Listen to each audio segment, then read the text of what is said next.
It's already sent us. And have they done, I shouldn't want to. There's the X that one is dedication.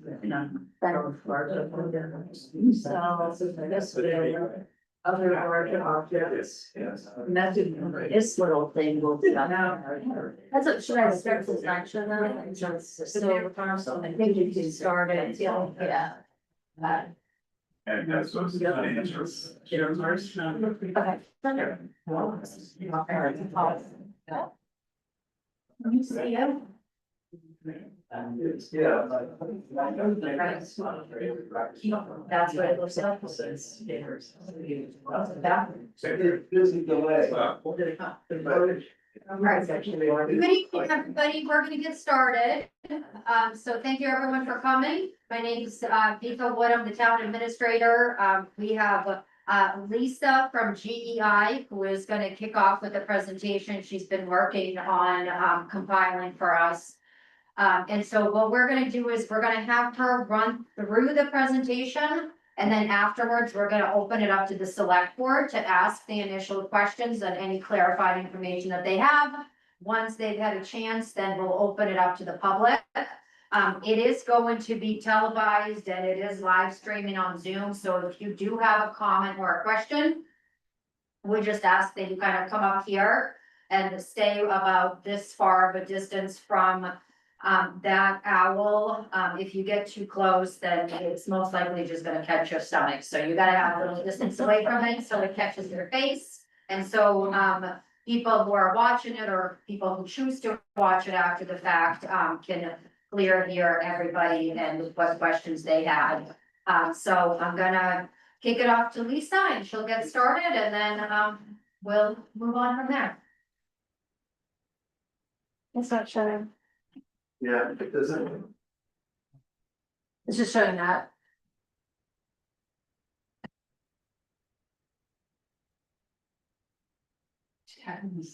So, I need to put on the. Just before I can see. She was just. Give it for me. These are on that, right?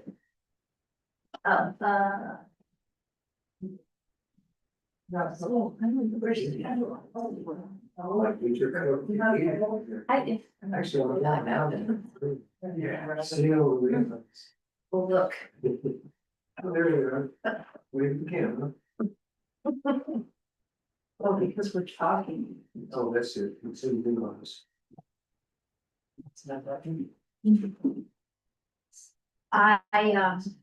Well, kind of like. It does, but. I'm not sure, but I'm gonna say if she speaks up, if you were able to hear me, then we just move on with it like this. Yeah. Because otherwise, Shows what you have. there. yeah, because I'm sharing the screen, that's why it's showing that. So share the screen, Marty. Let's try it one more, let's try it. And share your screen. I'm sharing that. Yeah.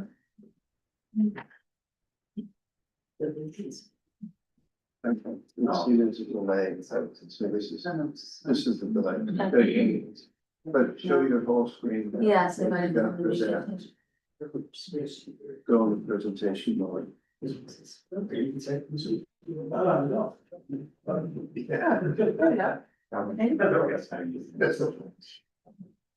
For some reason it shows up, but that. Wait, am I moving the slide forward? Oh, yeah. I say, yeah, I was thinking that. Oh, no, it's not working now. The slides, So how it's nice. it's It's still showing that, so there's some there. See, it's still showing out. I think that's the best. of Yeah, it. it is. And we, I think we should- we'll have the slide that's available. Oh, it's- Yeah, we'll have the slides done. I think it's on. I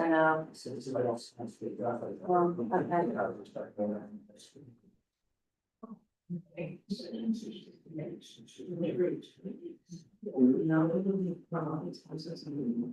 should go back to that.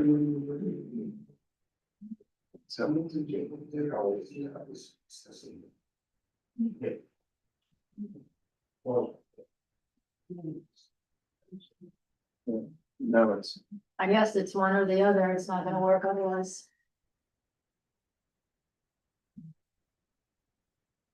I mean, I think that we should share. Yeah, I do too, and that we can just talk. Yeah, and then the slides will be available.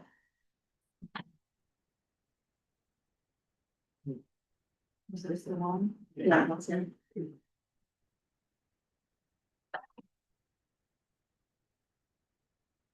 Um. But I think for the, is there anything here on these options? Like under, no, I decided that one. Oh, oh, it works, well, this is a delay. but now, so I'm gonna just make an executive decision here and say that we are going to share the screen. You talk and you'll be in the background. And we're Share it like just, that and just. it is shared like Just that. change your slides, you'll see the slides on the side. Yep, For some reason, I the just, screen- I say just. That's the best that we do. So. I think the people are here, I think we should just get started because we are. Okay, yeah, okay. Should complicated technology. All right. So my name is Lisa Vickers, I'm with GEI. There was a couple of my colleagues at GEI that were working with me on this that are engineers. I'm not an engineer, I have a science background and a regulatory background.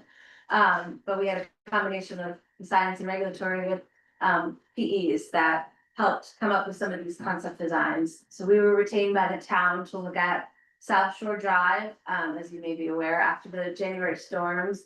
They were heavily impacted, and given that the road is so close and it's a town right of way, the town asked us to look at what are their options to stabilize that erosion. So, I feel like I'm an outsider telling you background information, but, you know, the South Shore Drive is on the southeast side of the island. The town maintains a right of way that dead ends. There are several houses along that, the road provides access to.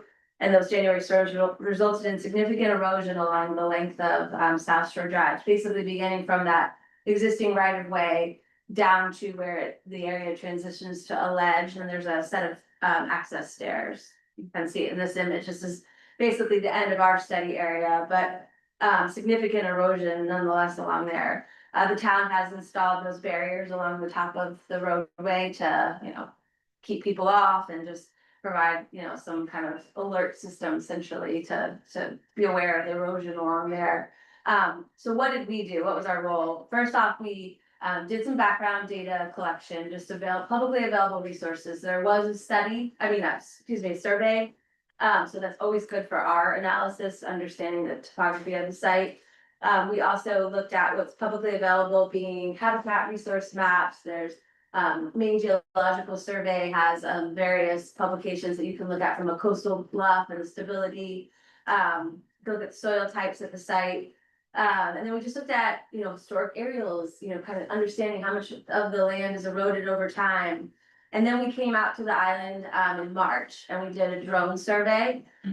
Just to, I think, you know, picture speaks 1,000 words sometimes. And so not only in some cases can you use the drone imagery for kind of a high level survey, but also just provides these images as you can kind of monitor. So when we think about future events, sometimes it's really good to capture this imagery, because if you're going for, let's say, FEMA funding or something and you have documented the existing conditions, that can always be helpful in putting together these packages for some of the public assistance funding.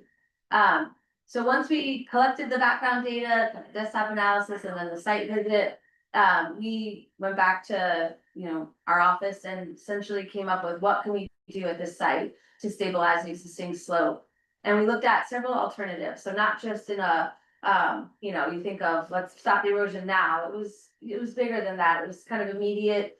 it was near term and then a longer term. So, you know, the road's there now, just because it's there doesn't mean it needs to stay there. So we looked at maybe a longer term option of, does it make sense to relocate the road? And then we looked at what would that require from a regulatory perspective, so those near term and longer term options. And then here we are today for our select board presentation. So, after I present kind of what our findings are, I'll take questions. And I just want to make it up, these are concept design plans, so these aren't quite ready, like to move into, if you wanted to move into the next phase of permitting. We would just do, you know, basically the way design plans work is you have the conceptual design, and then you kind of go into the preliminary design, where you really finesse what would be the rock size and so forth. Or if you don't even want to do a coastal bank stabilization, you say, no, we should focus on moving the road. You know, those are, that would be the next step, so.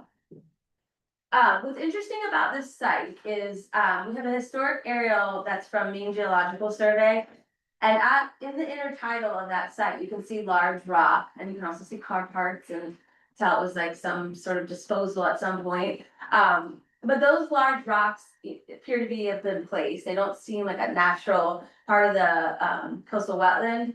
And so, as I like to do, is Maine Geological Survey has this really great, pretty high quality aerial imagery. You can go back sometimes into about the 50s is when it goes back. But that's helpful from a regulatory perspective as well, because our grandfather and some of those, understanding if there's a structure in place and if you're grandfathered. So this image is from not that long ago, it's 1991. But it does show that those rocks were in place at that time, and they're almost acting as sort of a breakwater to some degree. As the waves come in on that side, you know, those rocks are essentially breaking up that energy to some extent. And then the image to the right is from our drone survey, and again, you can see the rocks, you know, still somewhat in place. They've moved around somewhat, but then there's also that eelgrass out there, that darker area that you can see, right?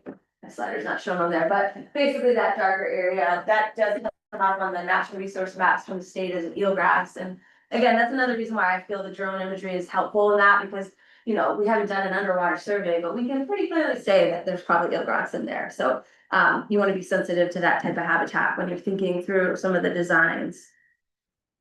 And again, I feel like I'm preaching to the choirs, you all live here, but these are just, you know, the existing site conditions as we saw them in March of this year. You know, very extensive erosion, and you can see that those existing rocks, which some are, you know, natural part of the coastal wetland, but it does appear some of those larger rocks may have been placed over time. And there's, you know, again, just similar conditions all along the entire length of South Shore Drive that runs parallel to the ocean. And then there's those barriers set in place, and then the image over here to the left, that's in discussions with the town. I understand that Public Works moved some of those rocks back to try to help prevent further, you know, just kind of stabilize that toe of the slope. It almost acts as like a, you know, house's foundation in some ways. If you stabilize that toe, that helps to kind of mitigate some of the erosion. This is another drone imagery, just kind of looking at what are the structures here that we're looking to protect. You have the existing stone in the coastal wetland, you have this pathway to the shore. South Shore Drive is obviously right at the top of the bank, and in some cases, you know, very, very close. And if you got another big January storm, you could be at risk of you know, losing partial access from that road. And then you have, I'm only visible here are two of those access stairs, but there are three private access stairs that go along the bank. And to the south on this side of the image, which you don't see, is Fulmer Cove, and that is a coastal barrier resource system. Again, a sensitive habitat. So how do we kind of, after we collect all this data, how do we look at things? So first is kind of understanding where are the tides? You know, where's the highest astronomical tide line? Where are the flood zones? Where do you see, you know, mean high or high water? Because those inform some of our designs that as we engineer the coastal slope stabilization system. And what I brought up here is we don't really need to focus so much on the numbers, but we generally split it into two categories. Mean lower low water is what you see if you're going out boating on a chart, you know, so it's kind of a easier number. People are more familiar with that, but a lot of times our plans and then the surveys is an NAVD 88, so we've also included that. But what I wanted to just bring your attention to is that recently, last summer, the new FEMA flood zone maps went into effect in July. And at this site in particular, and I'll show it in a minute as it's laid out on the plan, The site is broken into two, they're both the B zone, which is the flood zone, high velocity flood zone. But the elevation differences between the two, if you just look at mean lower low water, so like closer to the town's right of way to the water, you have about 17 is the elevation height. And then as you go north, more towards that edge, where the public works put those rocks down at the base, you're seeing 30. That's a really big difference. And again, FEMA studies are not a perfect system. And it's just an interesting thing because a lot of times what we would do is design maybe a certain elevation above the base flood elevation, but when you have such a variation, that 30 is actually like above the, it's above the road. So we're obviously not gonna be putting any sort of structure above there.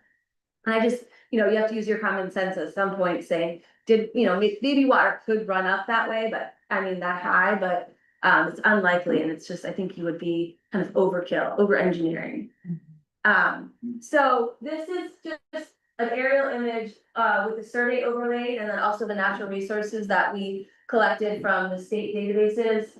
The kind of lighter blue, that's showing the flood zone, and that blue line that comes right down there, that's the distinguishing between the different base flood elevations. So to the right of that one, or I guess to your left, is no, to the right, I'm sorry, is the 12, base flood 12, and then on the other side is base flood 25.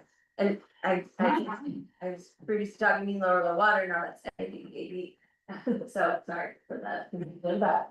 And you see tealish blue, that's tidal wading fowl, tidal waterfowl wading bird habitat. That's mapped by Maine Inland Fisheries and Wildlife, and it's not a big concern from a design perspective. That would be more of like consideration of vegetation, and if you're removing vegetation to install something and the time of year that you're going to do the construction. But that's not like a alert, like, oh, you can't do anything in this location because of that. And then the red line is the approximate boundary of that coastal barrier resource system. So there'd be no federal funding for projects in that area. So, you want to stay outside of that. Just also from a best management perspective or practice perspective. So we've laid this out. We've also included the different access stairs that are along the shoreline and then the town's right of way, you can see there.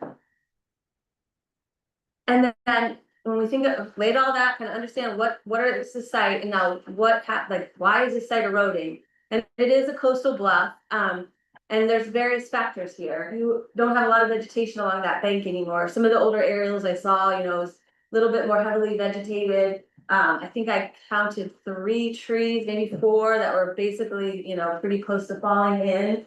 That may need to be removed and replaced. Other trees, if you did move forward with riprap of some sort. There's 3 stall. I know this image is not the best quality, but I do think it does a good captures a lot of the similar conditions along South Shore Drive. That freestall, the soil, that can help kind of weaken the soil. And then basically if you get a storm coming in, it can help cause, exacerbate the erosion. Wave action. Now, in this site, it's not a common area where you're getting a nor'easter direction in there. You have that kind of rock that with some natural, some place there that is helping to dissipate some of the wave energy. But when you get those January storms like we had back to back in 2024, the wave action in combination with the storm surge, resulted in the conditions that we're seeing today. And then just the tidal flood conditions, considering sea level rise, water's getting higher. So all of those factors are leading to the erosion that you're seeing there today. And so understanding that, and then understanding what do we have kind of in our toolbox, and it's this kind of scale as we look at these sites. I think, back in the day, you might just put a wall in and call it good. But we kind of were moving and hopefully evolving, to get to some of the more softer techniques that you see. I'm not going to say vegetation alone is going to solve any problem out there. I think you have to find that kind of balance between having some of the hybrid approach where you have some armoring, but I think you can balance it out with also enhancing kind of upper portions of the bank with vegetation. And in order to get the vegetation to establish, there are techniques out there that formatting. And so I'll give some examples that you'll see in the report as well. But basically, we start on the vegetation only side, moving all the way up to a vertical wall, which you're not gonna get a vertical wall permitted. And then you have the revetment. You have the breakwater, which again, you kind of already have almost like a inshore breakwater with those existing stones. Or you could almost compare it to a sill as well, but basically parallel to that shoreline. And then you have this, the idea of edging, that's kind of what you may see with like core logs, you're seeing those more and more. That would be a more of a lower energy environment. The other consideration for when we think about living shorelines is that, there is ledge there. We didn't do any type of probes, and so you need to anchor in those core logs, and so this is just a guess, but in some cases, if you were to I just want to live in shoreline out there, you might have some concerns as far as, shallow ledge that you wouldn't anchor those sufficiently. So these are kind of the considerations that we think about on the backside of things when we're designing these projects. And so we've come up with we've broken it into, immediate things that you can do as a community that are more of like a safety issue, if the road is inaccessible, putting up signs, having an alert system. These slides that I'm gonna talk about next are more of if you're going to do some sort of stabilization in the near term. So that's near term being defined as, a year or so. It's not like you're gonna get this in the ground, this summer. But this is a project that we worked on in Yarmouth, very similar. It's a coastal bluff in a Casco Bay. And what this project was protecting a residential structure that had, it was set back a bit more than you had for South Shore Drive. And this involved the placement of basically toe stones. And again, how do you know how high to go? When we go back to that tidal datum chart, we're looking at where's the highest, astronomical tide. And just to define that for you, that's the tide you see about twice a year. Those are the highest tides of the year, but that's a regulatory boundary. Then we're also looking again at the BFE. You want to get above the base flood elevation typically. But you could grade above that and add in this core mat. And you can see how it's kind of in this crisscross, it's staked down. It's a pretty intricate process to stake this down. It's pretty labor intensive. But what you get, and this would fall just to show you kind of in that mid-range of the stabilization techniques. This is it. This was just taken, I believe, in May of this year. So, yes, you have some rock, but you also have what over time will be, it'll basically, it'll become more vegetated. The vegetation will fill in. Those plants will get larger, and you'll have what is that? I think, a good balance of. You have the foundation of your slope there with that toe stone. And that toe stone isn't just one large stone. There's basically different layers of stone there. And I'll show that in the next slide. But then you have, as you move up, more of a natural environment that enhances, it's not just riprap all the way to the top. But I will say in some cases, riprap to the top is, warranted in some situations.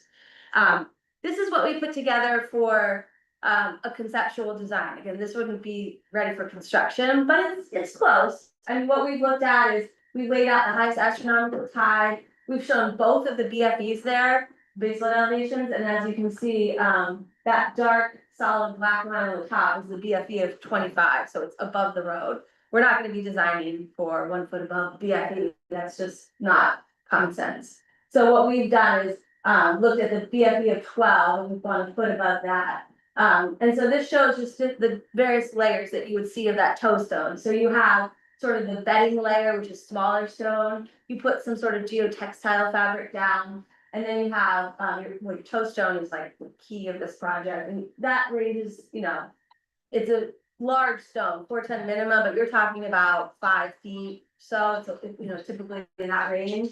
And then you have your armor stone on top, just around 3 feet or so. And then the idea is that you would put in some sort of, geotextile above. You could grade the bank above. And there's various geotextiles out there. I don't want to get too in detail on this, but there's synthetic and then there's biodegradable. And one of the, what we're hearing from the regulatory agencies is they really like to see the biodegradable in something like this because they're looking at sediment budgets. And one of the issues that with all this riprap that we're seeing along the coast, in particular in response to the January storms, is you're cutting off a lot of that sediment supply. And that's feeding the mud flats, and that in turn is, having a whole host of impacts on the birds feeding and the clam flats and so forth. So what they're trying to do is say, you know, we don't wanna just armor everything, so no more sediment is getting in, into these areas. So by putting in something that's biodegradable, you're still allowing the sediment to transfer from the upland, because erosion is a natural process, it's just that we're seeing it at a rate that's, you know, really fast, and we, you know, kind of the error of our ways where we built infrastructure too close to the water. So this is one idea of what we would recommend to the town, and I would say the primary, I think this site would be suitable for this kind of hybrid approach. The costs, based on our estimates, and that includes mobilization, permitting, design. It's in the million to $1,250,000 range, so, that's just again, a cost estimate based on similar projects. We use the numbers from the, project that I showed in, with the Yarmouth, so. You know, typically when we put these construction cost estimates together, there are some standards out there, but what we find is most valuable is utilizing similar projects in similar regions to understand. And then also just Shabik does have the island factor, so you do have that additional cost. So the next design that we, you know, thought of is go up the whole slope, you know. The road is right there, and I think in some cases it may be justified here, but it's, you know, this is a project that was down a very similar situation where the road, right where that excavator is right at the top of that bank. And similar idea with the toe stone at the base, and then you have the various levels of rock that go all the way up. This definitely falls on that further end, not quite as, you know, vertical seawall, but right in that, you know, just one step down, I would say. And this is taken, I guess, a couple weeks ago now, but this is the plantings that they have at the top of the bank. So it does sort of minimize all that rock, but it's a lot of rock. I will say the natural environment in this area surrounding it is ledge. So, you know, over time, as the rock kind of weathers, it will blend in. But that road is the only primary access, similar to South Shore Drive, for a number of residents. So that's why, you know, that they felt the need in this location to go, and that again was looking at the base flood elevation and then going a specific height above that.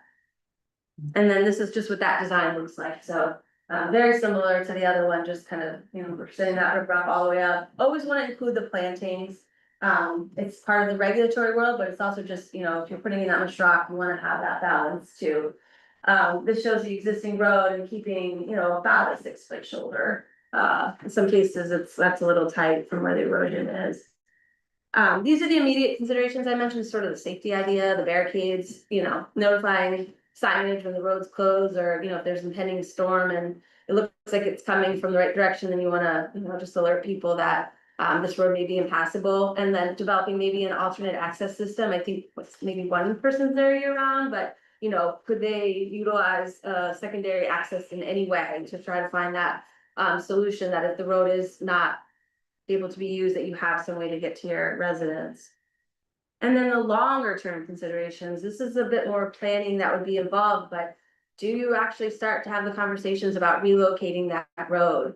You know, these solutions will work, but you know, it's not a permanent fix. I mean, these rip-wrapping a bank will provide, I would say, design life. I mean, I'm gonna guess, but you know, you're looking at, I would say 30, 50 years. So it's not as though you're gonna put this in and then have to be out there in 5 years.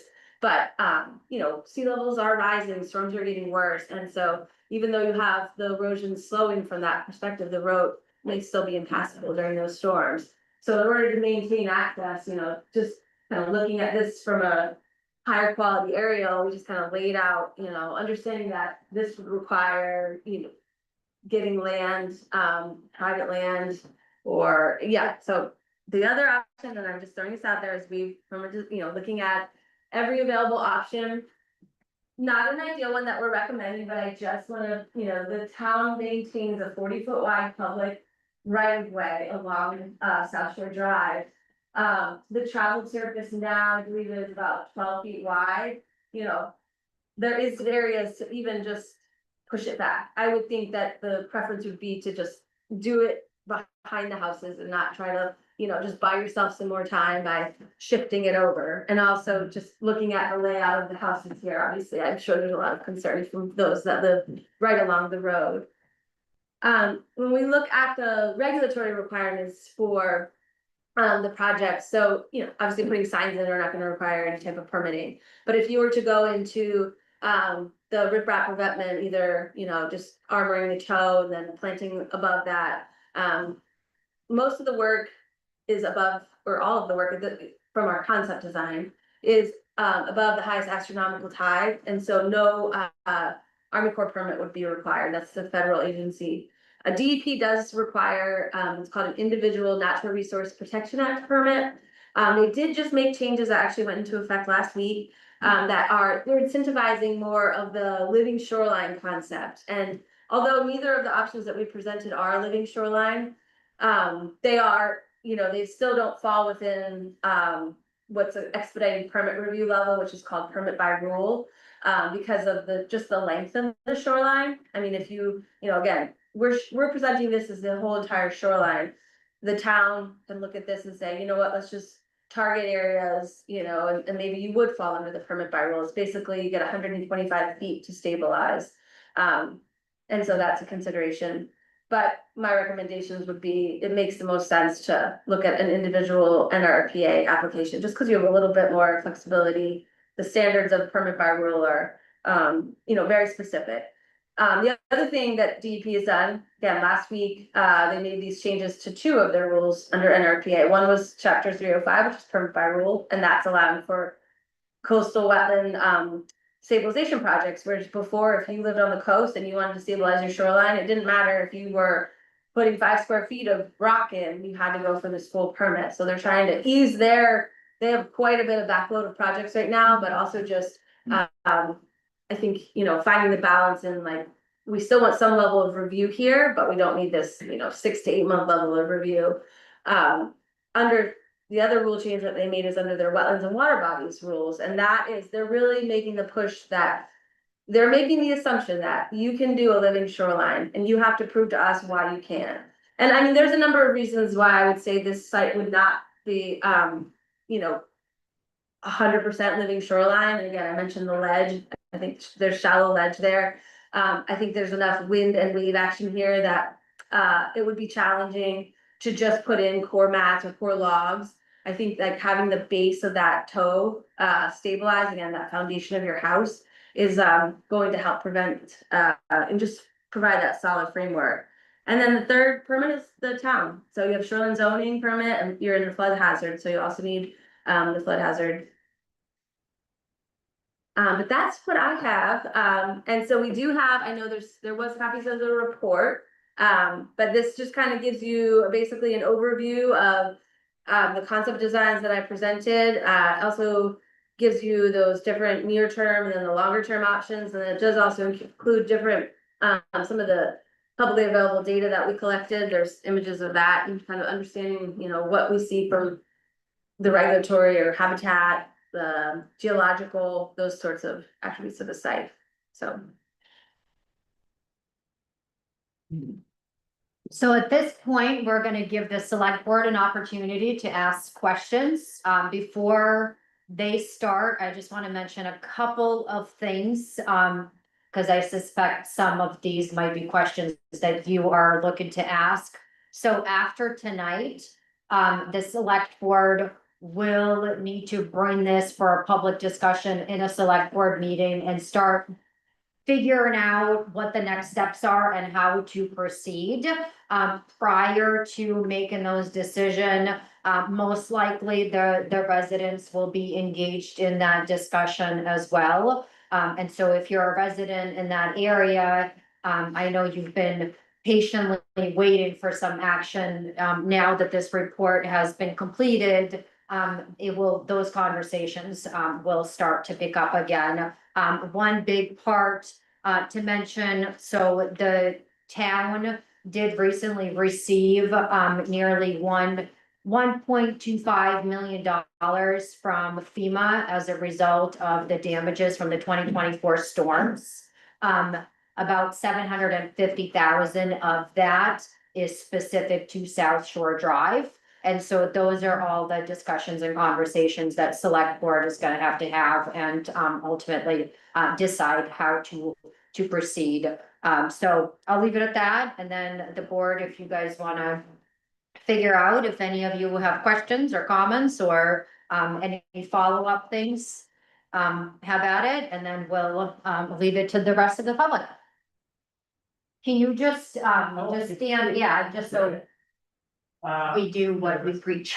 So, perhaps I missed it, but you presented two, robust solutions. One is rocks some of the way up with vegetation, one is rocks all the way up. Which one of those two would you prefer? I think that this site, and like, again, giving the regulatory climate as well, but also just, I think from a, you know. We don't need to be putting rock all the way up, you know, we used to just put a wall right in. I think that this site would be a candidate for having the toe stone armoring. And then regrading, you know, probably have to bring in some fill, just given the amount of erosion there, but yeah, and then allowing the natural vegetation to, you know, just propagate there with that kind of system. I mean, the site that, the example that I showed here, just kind of going back. This site, I mean, it's a very, you know, similar, I don't know I have to look at the orientation of where it is in Casco Bay and where the storms come from. But I mean, this has been an ongoing project for several years where they did this for one section of the shoreline. It was really successful. And then they extended it out in response to, you know, some of the storm events and just how close, you know, it was creeping closer to the house. And so again, what you're seeing now in the spring. That's the same location. Yeah, this That's is, pretty impressive. yeah, like this was this winter that this was taken, and then this is just a couple weeks ago they were out there.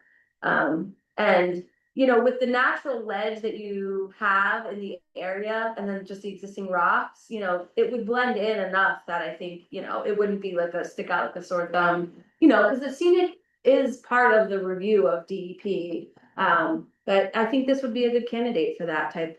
And again, as you go through permitting, DEP is really making that push to say, why can't you do more natural, you know? And honestly, as a, you know, as we look at this, I would say you could, you know, you could with this, so.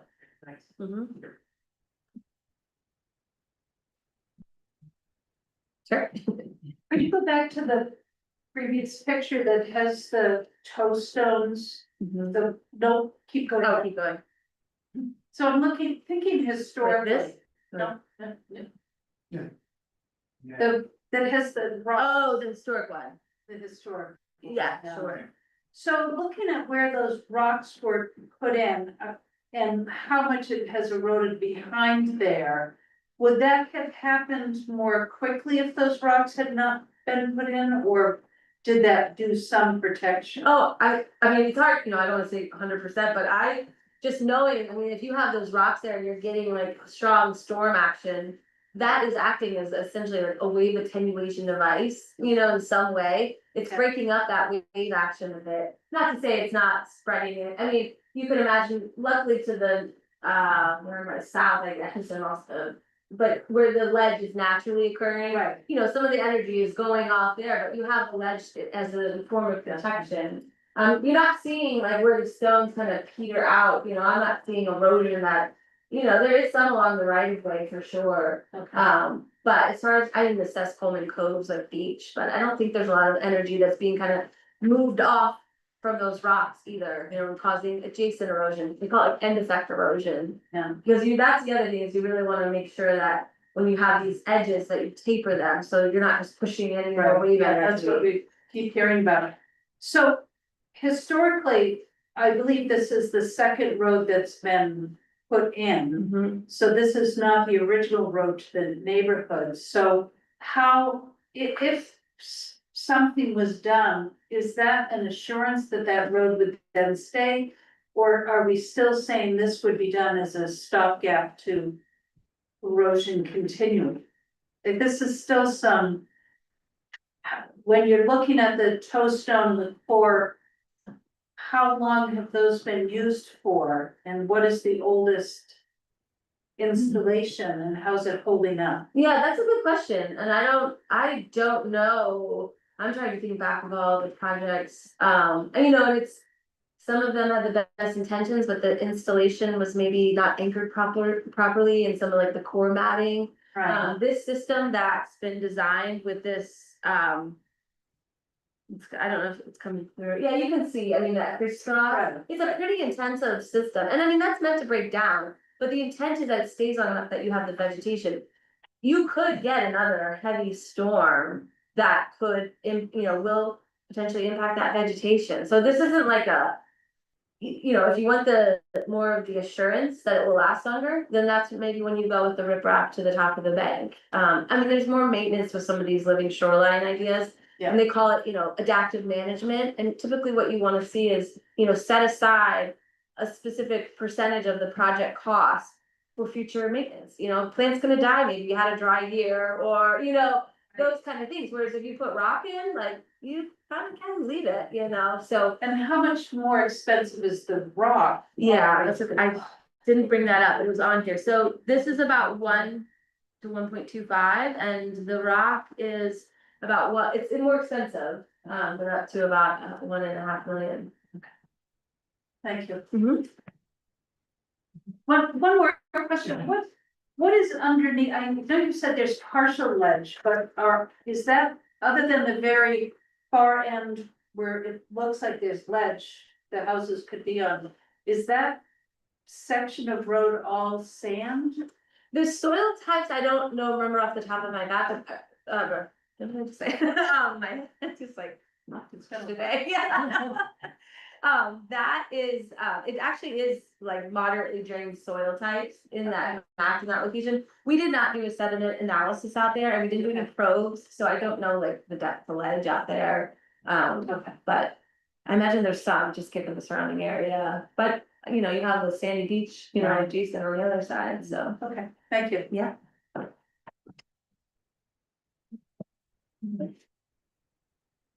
I can remember when erosion control was junk cars pushed off the side. And that held things back, for a little while. My question is concerning the funding for this. I think you said about $75,000 has been appropriated or reserved for. 750. 750. Thank you, 750. Is there any more money available? Because we're talking about maybe, a quarter of what we might need in total if we go the full amount.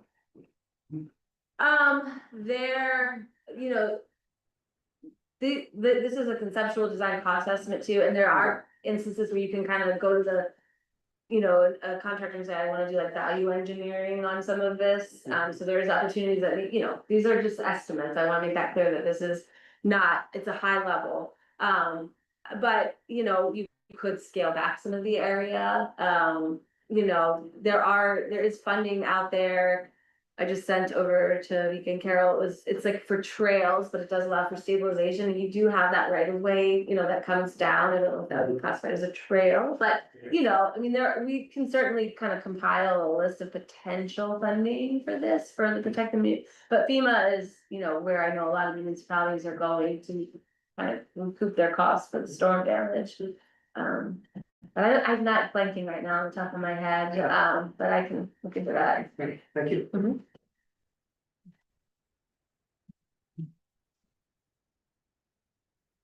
So I guess one question is on the base flood elevation differential. Would we, if we didn't wanna evaluate, have a whole study, would you be thinking that we'd go with the lower one? Yeah, Okay, yeah. cause the other one seems kind of. High, very high. And Can you speak up, Carol? So I was asking about what Lisa had shown us on the map. The base Sure, flood so elevation that FEMA calculated for the floodplain maps actually, are very different. Right beside each other, one's 17 and one is 30. And that is sort of information that you use when you design these things, and so I was curious. But that is, in my mind, sort of related to the level of accuracy that FEMA use, and so I just wanted to know what number they might use. yeah, it's interesting. So Leela Pike is in my office, and she is a civil engineer, but she focuses a lot on these. She'll work with like private landowners to, if they had now they're in a V zone, she can, you know, she's like, this doesn't look right, she does, you know, letter of map change or letter of map amendment. And I just had her look at this to say like, you know, I didn't have her do any type of analysis, but just looking at, you know, on the other side of this, you have Hope and then further you have Cliff. And there's actually like a longer fetch if on this side of the project. Which is really interesting, because you would think that would have kind of more impact, because the longer the fetch can be kind of more, you know, wind and wave action. Whereas here, you know, it's less, so there's like, it just doesn't really make sense, and I mean, she has a much better way of explaining FEMA modeling than I could. But yeah, she was like, this would probably be, if it was a private landowner that was like affecting, you know, something they wanted to do, would probably be a good candidate for a letter of map change for the higher one. This one seems to make some more sense, the base flood elevation on this side of the blue line, whereas that seems extremely high. But yeah. Yes, so from the regulatory standpoint, there's no real requirement that they would, okay. In some ways, it actually could work in your favor, but I would recommend this, but you know, the new DEP, like say, you're allowed to go 1 foot above the base flood elevation.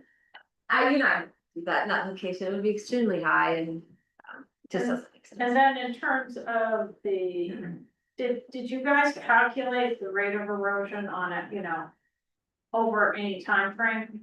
No, not that I, you know, I worked on this with a gentleman, Mark Brzezinski. He is a geotech and, he does have some notes, but we did not include that in the report if he did. I'm not aware of it, but I can Yeah, I'm verify. just curious if it's accelerated more recently, Yeah. you know, what, and how many feet per year, Yeah, if, you know, it would be good to have a sense of that. yeah, because I think sort of thinking about how quickly things could change kind of relates to that. In other words, I think that's a metric the DEP will look at too. mhm, And if the rate overall hasn't been particularly rapid, then they might favor the toe stone with the vegetated slope, right? yeah, right. Right. And if you're seeing rapid, yeah, maybe they would say, yeah, I think it's justified to go. And then in terms of how the two different types of structure would behave, the hybrid one versus all rock. We're gonna get more reflection off the rock. The wave action reflection is, could that scour the beach more? I mean, do you think it could have negative impacts on the beach environment? You know, most of this is gonna be set above the highest astronomical tide. I mean, and the slope, you know, it's interesting, cause I feel like a lot of times I would see these stabilization projects that were like a 1-to-1 slope. And now working as I have with engineers, it's like they don't even wanna go 1.5, you know, they wanna have a much gentler slope to avoid that, so that you're not like split, because 1-to-1 is steep. And that is, you know, the reason we don't allow vertical structures is because of that energy. So if you have it, you know, less of a slope, you're gonna kind of help, you know, dissipate the energy. But also what's protecting some of that beach is that existing rock. And I would recommend just leaving that, you know, leave it there as much as you can. I mean, construction might be challenging in some areas if you did move forward with that. But I think, you know, my take on what I've seen on other projects is you're not gonna see scour if you have it at an appropriate, like shallow slope. And do you think there's a big difference in the design life between those two options? I mean, my only concern with the vegetation is, I mean, that, you know, it is vegetation, so if it doesn't establish like appropriately, then yeah, it could be failure on that end, whereas the rock, you know, it's less likely to fail. But I mean, again, you know, vegetation does have a very valuable role in stabilization along these banks, and this isn't like a shoreline that's exposed to nor'easters. So yes, the January storms were very impactful, but those are not, like, you're not seeing those regularly. So I think if you are, you know, this like really robust formatting, and then those plantings, I think, you know, give them some love as they like are allowed to grow, and you should, you know, have a stable bank. Again, you still have the ongoing maintenance though, like maintaining those plants, making sure that they have a specific survival rate over the course, you know, every year should be looking basically, and that sometimes comes from shoreline zoning, or DEP has that as a condition of approval that you will maintain, you know, about 85% survival rate of those plants, so it would be on the towns, you know, you should be considering that kind of adaptive management, they call it. And then I know this is unpopular, but did you look at what the closest distance to the road is on any of the structures? I did, well, I did it, I don't have it specific. I didn't have it in the report. One of the the images. And I measured it when I was on site, but you can kind of see where that barrier has fallen, that's like, and I wanna say it was like. 8 feet, don't quote me on that, but we did make sure, like, on the plan, we maintained a 6 foot shoulder. And that was like what we could get, you know, so we did have at least 6 feet, but. Right. Thanks.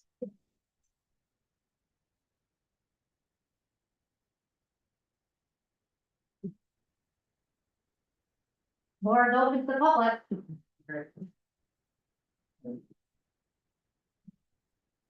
You want me to? Yeah, just stay within about 5 feet or so, perfect. I have a question. The red line, to the other side of that, I understand there's some permitting or something going on with the private landowner stabilizing that shore. Would that have any bearing on this?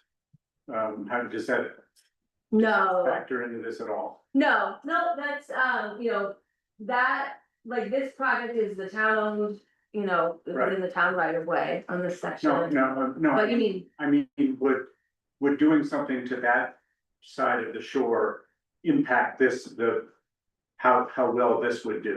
In oh, terms of, No, I No, don't it's okay. Far away. just wanted to bring it up. it's upbeat, it's in the coastal area resource a ways up, near Jenks, closer to It's Jenks closer Road. to Jenks Road Okay. than it is Okay. to, yep. Oh, now stand up, Oh, come on. And I think it'd be helpful if you identify yourself. Okay, yeah, so John Torres, resident South Shore Drive.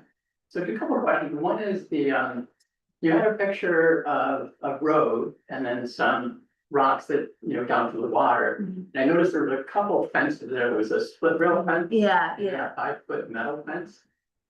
yeah, actually, I was just talking about this project earlier, that's right here. Yeah, so, you know, we're gonna talk about the erosion, you know, in general affecting like the road and homes, but also like, you know, it's a beautiful view from there. You know, look at like a, 5 foot metal fence and a split rail fence, which that, you know, goes well maybe with the habitat, but do you envision the need, and it's also a road where there's cars coming and going, so, you know, in the end, when, you know, if this project gets to completion, do you envision any type of fencing or guardrails or metal fence or otherwise? Yeah, and that actually is a really good question, because I did not mention, I mentioned earlier that there's 3 access stairs, private access stairs.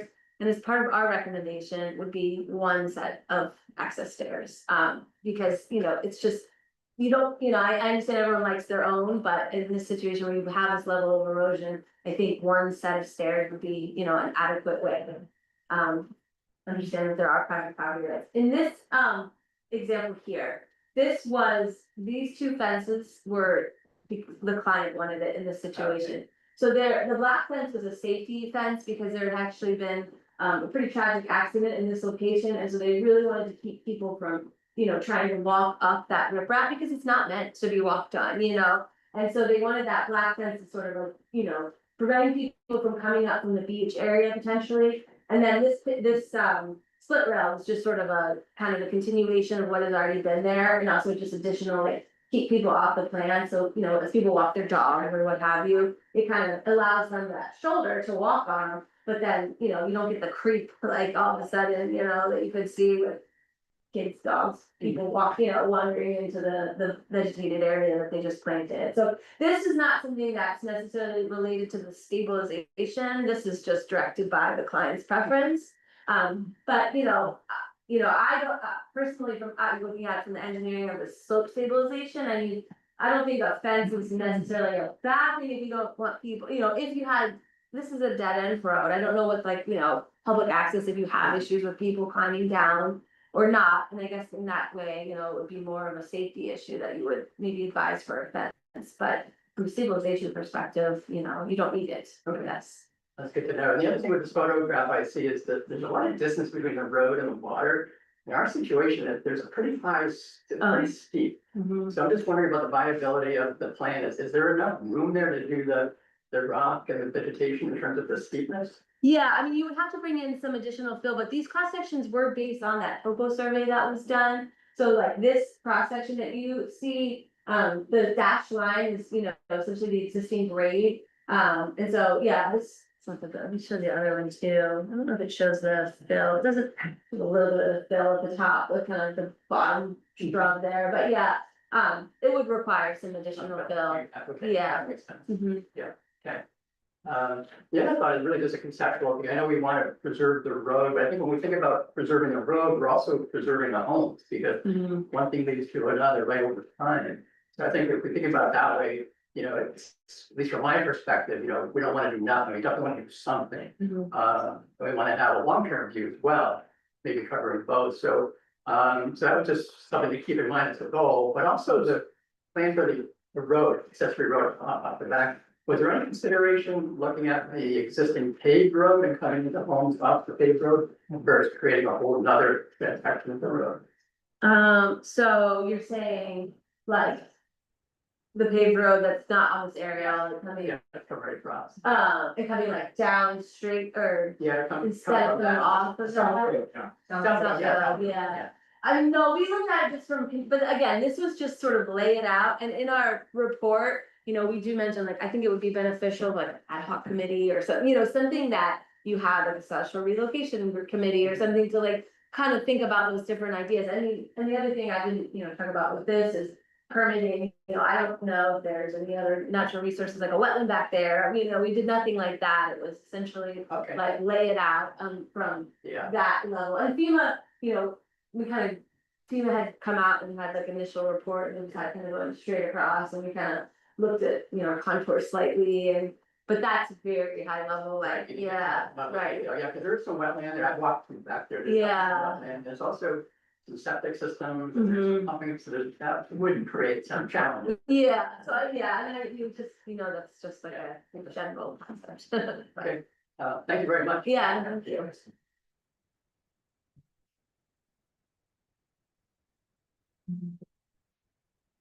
Right, 14 virtually.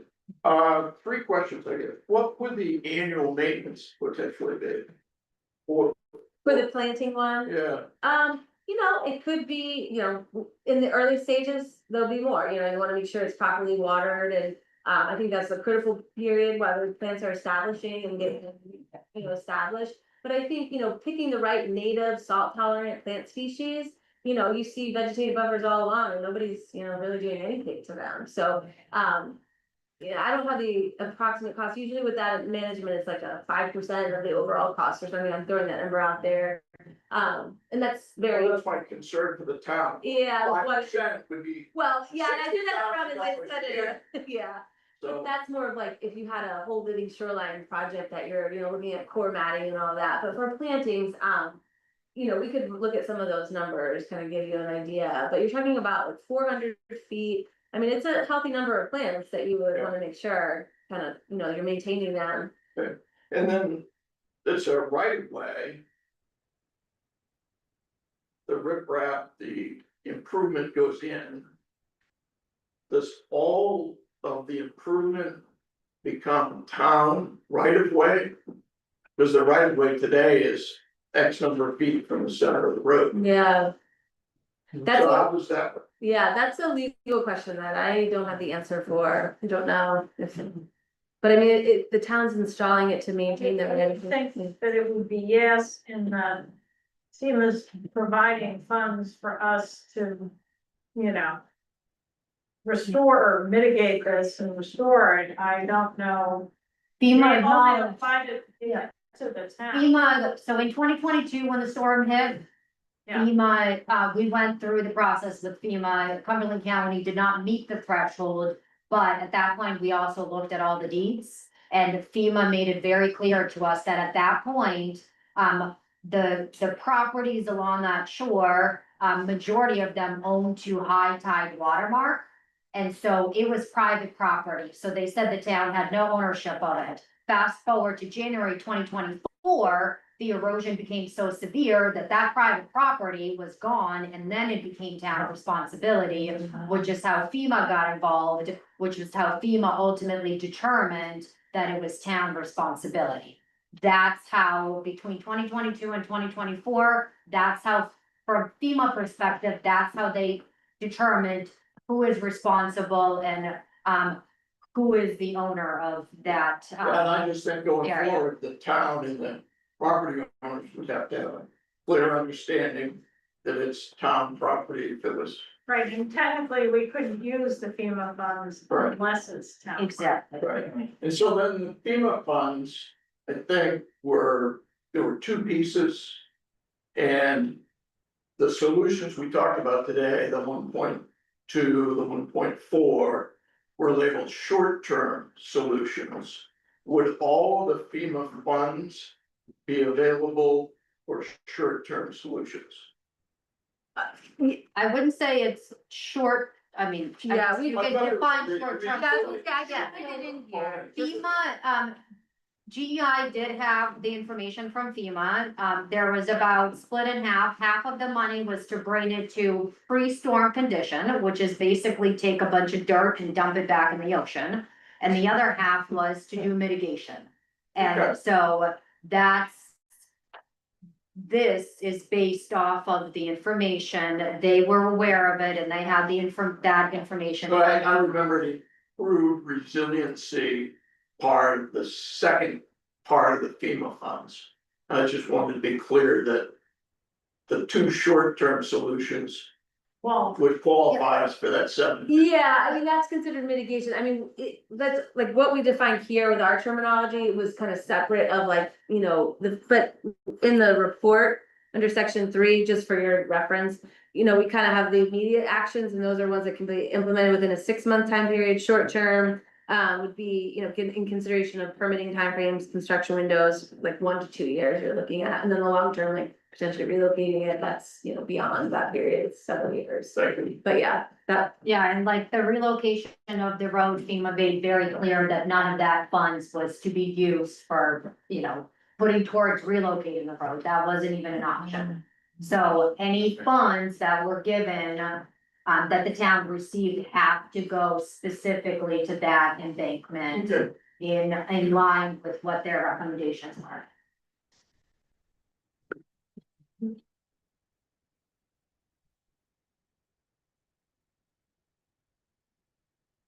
My name is Mallory, rhymes with Sally. I'm a resident of South Shore Drive. I have one question and one comment. The question is, if the town decided to go with the cheaper alternative, let's call it alternative 1, that included the vegetative part. And after 3 years realized it wasn't sufficient, we needed to go to the more extensive stonework. That's about $150,000 more, give or take. Could we do that at that point? Could we find the money then and go to the more yeah, it's that robust, I guess you could say, robust yeah. solution, or would we have been cutting off our options by saying? No, you know, I wanna verify that with Dan Bannon, who's the engineer on that, but no, I could imagine, you know, it would take, you know, take out some of the fill that you put in. And then you'd have to put in those different layers of stone, but it would be graded at essentially the same grade, so my opinion is that you could, you know, further down the road, if you had to put in more stone, you could do that. I don't see why that would not work, you know, but I wanna verify that with the engineer professional. And my other comment to the Board of Selectmen is that this is Shabik, and we tend to be people who do our own work. And I think it's true that a lot of the residents of the South Shore Drive would be happy to do the watering, to do some of the planting, to do the work of maintaining the vegetative strip. And so any quote that comes into us about that aspect of it, I think should be taken with a grain of salt. Thank you. No, that's a really good comment. I know like for not the same type of project, but it was a Living Shore pilot project. And it was through the state, you know, so there's limited funds, and that's what they did. They made a call for volunteers. And they were able to save, you know, a decent chunk of change by having the volunteer labor. How much did they? I don't have the numbers on that, but any little bit can help.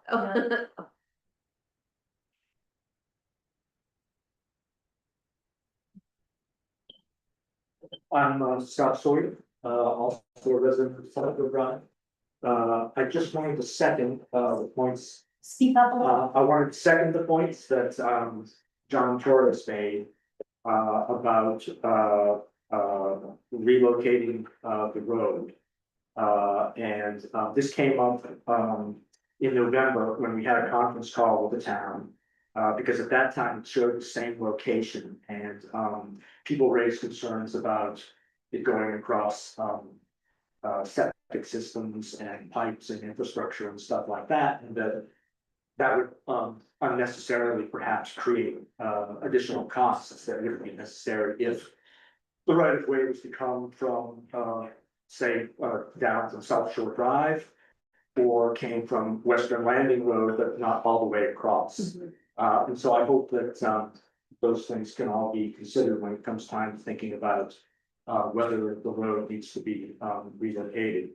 And then just conceptually, I'm trying to think about, this is the South Shore Drive.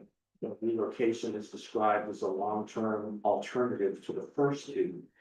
Is it really that though, or is it in addition to the first two? In other words, as you design either option one or option two, is it possible that you're going to need part of the land underneath the existing road to get a proper slope, and therefore you're going to need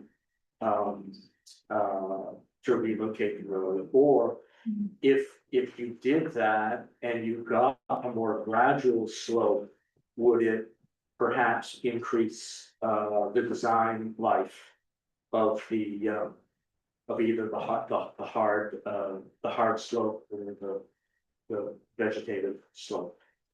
Yeah, so this conceptual design cross section is based on that topo survey that the town had, so you can see the existing road. We wouldn't need to, our intent is to maintain a 6-foot shoulder, so we don't wanna cut the bank back at the top, which sometimes you can do if you have the land available. But given that the road is there, and maybe I'm hoping I'm answering your question, our intent would be to, that you have to bring in the additional fill because of all the sediment that has been lost from erosion. But no, we're not looking to go within the road. Is that, did I answer that or? Well, I guess what I'm asking is if I thought I heard you say earlier that a more gradual slope is preferable. And I did hear you say that you think that there's enough in the embankment now so that this design could be implemented.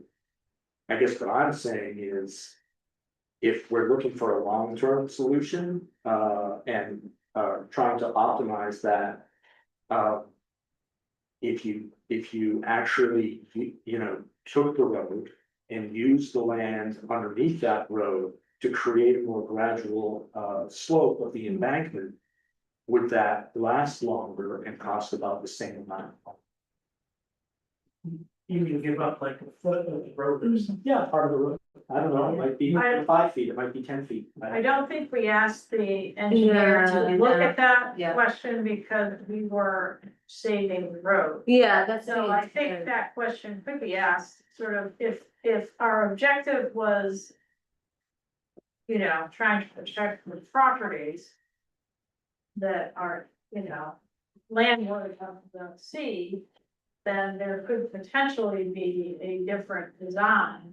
Don't know the answer to that, but I would say that then the town could not use the FEMA money for that application. So that definitely, it would not be kind of the scenario we're looking at right now. I see what you're getting at, and I do think, it is feasible, though not likely, that the town would say, you know what?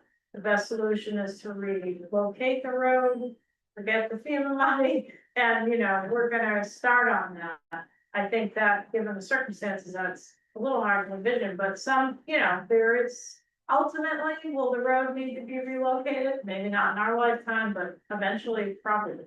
Well, I only raise it because the way that the report is written, it seems like the relocation of the road is separate and distinct from the first two options. Well, and I think that's given the, because when they wrote the report, we had received the FEMA funding, so that's kind of the context we've been talking to them under that sort of context. Well, also too, I think when we first started talking about it, it was, not that long after the January storms, and everyone was sort of on bated breath last winter of like, are we gonna get more storms like that? And we were sort of looking at like, what can we do now? And the road relocation is not something that we can do now, so we were like, all right, well, here's some options, like, here's immediate, here's, you can do this within, a year or so and save the road for the near term future. But ultimately, what you should be planning as a community is probably relocating that road, but, it was sort of like, we were thinking, trying to do something last winter, I remember, just to like, make sure that if it's storm hit, you're not gonna lose the road, so. Yeah, so it is kind of that variation of like, I mean, they are kind of considered separately, but I think ultimately they are all one, it's just, keep access, for homes. And I would make the distinction between relocating the road inland versus creating driveways off of some other road to those properties, which is a different thing. And so, and I don't think that would necessarily be a town initiative. But I think we talked about that at one of the community meetings about having roads, having long driveways potentially coming in from the landward side of, the paved road. There's nothing to prevent people from doing that on their own, but I don't know that it's a town option at this point. Property. Eric Hargrove, I'm on selection. So you had said that permitting bureaus are likely to go, well, why can't you do the softer approach? But how hard is that argument? In other words, if the town and the owners, conceive of a longer solution as being bringing the stonework all the way up. And that's what we as a town wanna do. Are they gonna push back on it? Because. Yeah, I mean, that's a great question too, a lot of good questions, but so 310 is the wetlands and water bodies vote, that literally went into effect, the new updates last week. And under that, they've added in this section for shoreline stabilization, and they've used this language that I hadn't heard before, but a rebuttable presumption that, a softer design is suitable, and then you basically need to kind of present to us why you need this hardened structure. And so, you have a road right there with houses behind, if that's where the town lands on the design that they, wanna move forward with, you can make some cases. It's a new section of the rules, I don't know exactly how the state is going to like navigate that. Because we are in this world of like, well, you just put rock on the shore, that's what you do, and it's like, they're really trying to incentivize more of that softer approach, so will they take a hard line and say, no way, I don't actually have a good answer to that, and I worked at DEP for, 7+ years, so. That being that it's new, I'll be interesting to see how it kind of all plays out, but. Given that structure that is there now, the road and the houses, I think that. I mean, if that's the way you wanted to go, you could probably try to navigate that through the permitting process at DEP, I mean. And I think the question is how much better is the rock, full rock? I think that's, the jury's out on that, because rock, be aware that riprap still needs to be maintained too. Yeah.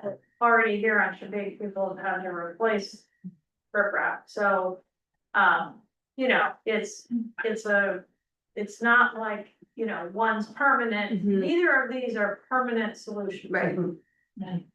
So that's the thing, and whether or not one would last longer than another, I think we hear different data coming out about which ones are more resilient in the long run. Right. Not permanent in the sense, if you maintain them and supplement them over time, you're saying they're still not a permanent solution? Yeah, sea level's rising, And storms are getting Ultimately- intense. Yeah. sea level's gonna win.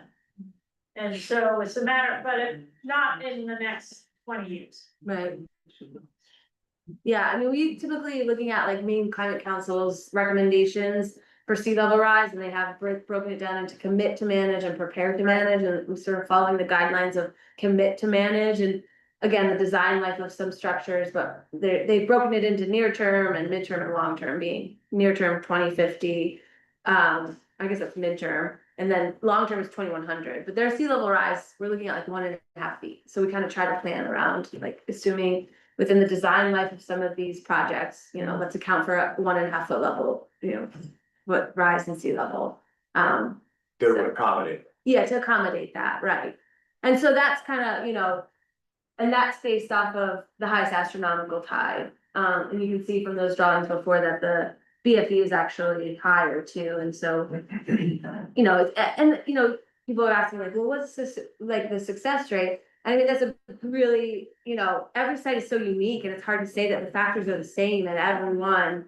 But I think as we see, you know, these are not as common projects, but we are seeing them more, so. I know in some places in Massachusetts where it's just been more of a dune system, they've had a lot of success for just the natural, but again, that's a different environment, you're not on the rocky coast of Maine, so,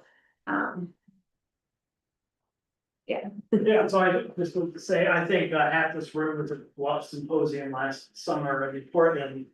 And I know I learned a lot from that, and one of the key points they made was one of the best ways to prevent bluff erosion is to have a good vegetative cliff surface area that soaks up the water and helps mitigate drainage. So it seems like having a more vegetative top would help ameliorate the road, which is a hard surface, which is bad for. I mean, we have this vegetation that's gonna suck up the water and throw it in the atmosphere before it goes down into the rocks. So it sounds like a better idea to me, just Yeah. from that perspective. yeah, it's kind of working more with nature than trying to just Yeah. fight nature, you know? It's all again, Yeah. 20 years, 50 years. Yeah, it's true. It's all again, all again. We have about 10 more minutes before we have to wrap things up. If anybody has any last minute questions, comments? All right, then I do. So looking at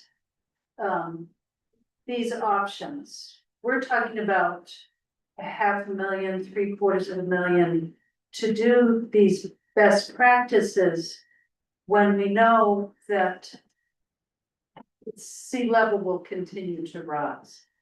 So is there an option that is less while we focus on the longer term solution? And is that possible? Because I don't wanna be difficult, but I'm thinking about our little town budget. And the enormous amount this really would represent, and the fact that this is happening around the island. And if it is done here, that's not a pace or a precedent that could be sustained. So that is my question is, so. I love the best that we could do, but is that a possibility that we could put in front of our residents? I don't know. So what could we do that would spend all the money, but maybe not cost our town that much while we're looking at other options? Yeah, you know, and we've looked at this, you know, what would you do, like, again, we're kind of looking at it before, can we do anything before the winter comes, and, you know, some idea is that. Going back to some of those images, not the aerial, but, you know, you already have some of those toe stones, which could you put some like larger stones in at the bank, kind of just above the highest tide? You know, those are some options that you could do. That's certainly not a, you know, longer term fix, but if an incoming storm is coming from, you know, the same direction as the January storms, then yeah, that could help a little bit, but you are also getting that upland, you know, maybe put a vegetated buffer at the top, you know, those are maybe band-aids, I guess you could say. But I think if you wanted to do it where you're gonna get a little bit more, you know, because again, that still costs money, and so you don't wanna throw it that away. So it's, yeah, the balance of like what would actually work instead of just sort of, yeah, band-aid here, band-aid there. And you know, that's why we've presented what we have, but it's limited. I mean, because you lost a lot of land, and that road is, you know, very close in some areas, and, you know, as far as what to do, I mean, you could put vegetation in, you know, and then some toe stones. Thank you.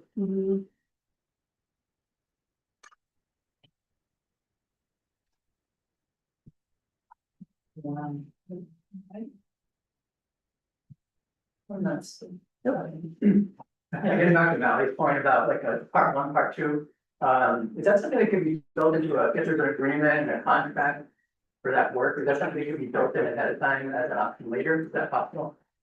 I don't think the select board could do that. In other words, we would enter into a project. And with the FEMA money especially, I mean, it would be a project and then we would deal with whatever the future holds.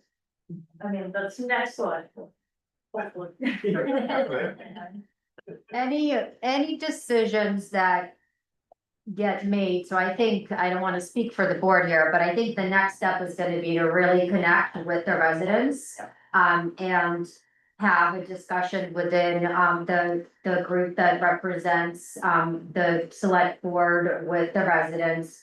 And then after that discussion, bring it back to a full board discussion where they can really have the ability to have a public discussion and start having those conversations of what does the board want to recommend to the taxpayers as far as moving forward? At the end of the day, there's about, $750,000 of FEMA funds that we have, it's in the bank, it's ready to be used.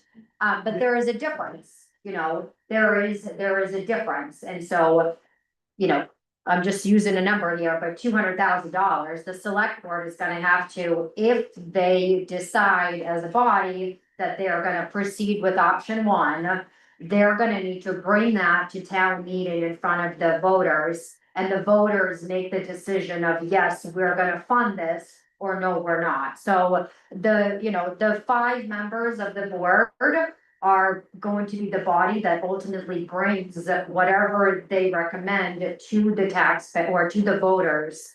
And they will make that decision. Once that decision is made by them, then the next step of, if it gets voted in, then construction and all of that, so. It's gonna be a process regardless, ultimately leading for the taxpayers having to decide, what their choice is, with moving forward, so. So we, thank you everyone for attending, we'll reach out to the, property owners in the next, week or two and try to coordinate something, and then, hopefully into the next couple of meetings during summertime, this will be up for discussion. Thank you. Thank you very much, very much. Oh,